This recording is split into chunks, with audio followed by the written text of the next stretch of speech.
ومن أظلم ممن افترى على الله كذبا أو كذب بآياته إنه لا يفلح الظالمون ويوم نحشرهم جميعا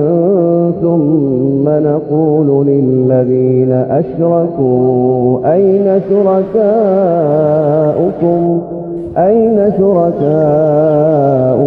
الذين كنتم